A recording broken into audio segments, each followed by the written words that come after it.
Most of us cringe to think about how much negativity lies in wait this election year. Yet you're about to meet a remarkable woman who says, I don't think you've lived until you've had almost $1 million in negative advertising thrown at you. Imagine that. It's exactly what happened to her. For years, Bunni Pounds was a political consultant who worked with members of Congress running their campaigns. She ran for Congress herself in 2018, becoming the only candidate in the nation endorsed by Vice President Mike Pence. Although she came up slightly short in her run for office, God has still been using Bunni. With 20 years of Christian ministry and long-time political experience, she is educating and empowering believers about politics and government. With her nationwide ministry, Christians Engaged. In her book, Jesus in Politics, Bunni shares her journey in a mudslinging profession, as well as the importance of Christians' involvement in our nation. Please welcome to the 700 Club, Bunni Pounds. Bunni, how nice to have you here. Oh, it's so great to be with you, Terry. Such a dream. How great to talk after the piece that we just saw. Here you were, you have a dream to become a missionary, probably in your heart to some foreign nation. God calls you to America and eventually into politics. How does one go from missionary to politics? I think the Lord wanted me to suffer. No. No, I'm right there with you. It's a really hard career path that a lot of people don't really understand, but there are places for believers in government and politics. And frankly, Terry, we all need to be engaging. Every American Christian needs to be praying, voting regularly, and engaging in our city, our state, and our nation. And I want to inspire young people to see themselves as Christ followers, walking in the presence of God, going into these places of influence, because we can truly make a difference. And these places of persecution. I mean, in an election year like this, one of the things I hate about watching TV of any kind is those ads that come up and are so mudslinging in every way. You know that they can't all be true. And so where did that happen to you? What happened to you as you were entering this arena? So I spent 10 years working for members of Congress, running campaigns. So when I ran for Congress in 2018, I knew what I was getting into, eyes wide open, right? But it is different when it's your family and your livelihood that's being affected. And you know, it took a while. I lost that race with just 2,700 votes out of 43,000. It was a Republican runoff.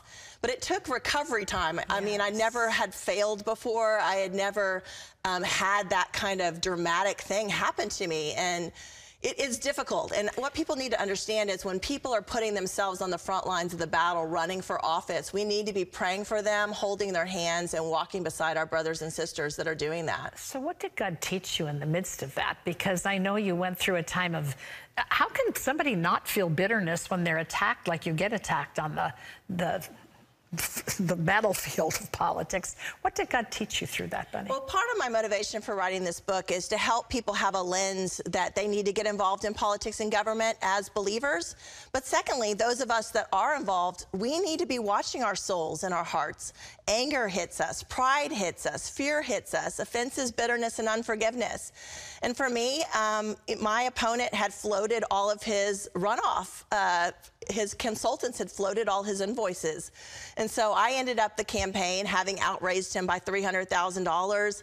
And he had floated $260,000 of invoices. Wow. And so the injustice of that on the back end hit my heart, right? Like, this is wrong.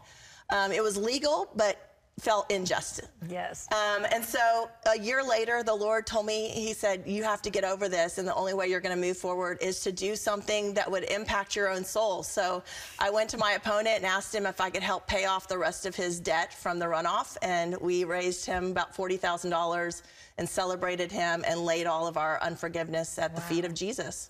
You will probably never know the ramifications of all of that broadly speaking. But talk a little bit about the fact that, you know, Christians have strong feelings about elections. We've just talked about potential division in the church. Yeah. But What do we need to do? I mean, you say in your book that you found along the way that Christians were pretty uninformed about things. Apathetic, yeah, just completely apathetic. You know, half of the body of Christ, whether they call themselves Protestants or Catholics, are still not voting. And we're definitely not voting in primaries or local elections. So we created Christians Engage, our ministry, to help Christians pray, talk to God about what's happening in the news, talk to God about your city, state, nation. Yeah. Sending them voting reminders around every election in the country so they get a simple guide to print off their ballot, research their ballot, and then teaching them about basic civics. We have civic classes, we have biblical worldview classes, because if we just get a little bit of knowledge, Terry, if we overcome our fear of making a mistake, which is a lot of times what people are doing, then we can really move forward and be the leaders we're called to be. Can you imagine if the entire body of Christ started voting in every election and voting biblical values and discerning what God had them to do? And you know, Bunny, it's not just fear. I have grown children, and often my kids will say to me, why are we doing this? Our vote doesn't really count. What do you say to people who? It's a lie. It's a lie. There was just a few months ago, a city councilman lost his race. I think it was in New York State by 1 vote. Oh my. Well, he forgot to vote. He didn't vote for himself. Can you imagine?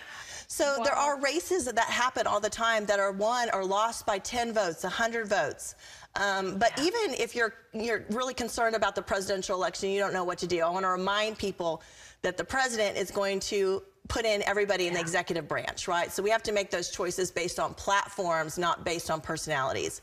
But then remember, there are local candidates and state candidates on that ballot. Yeah.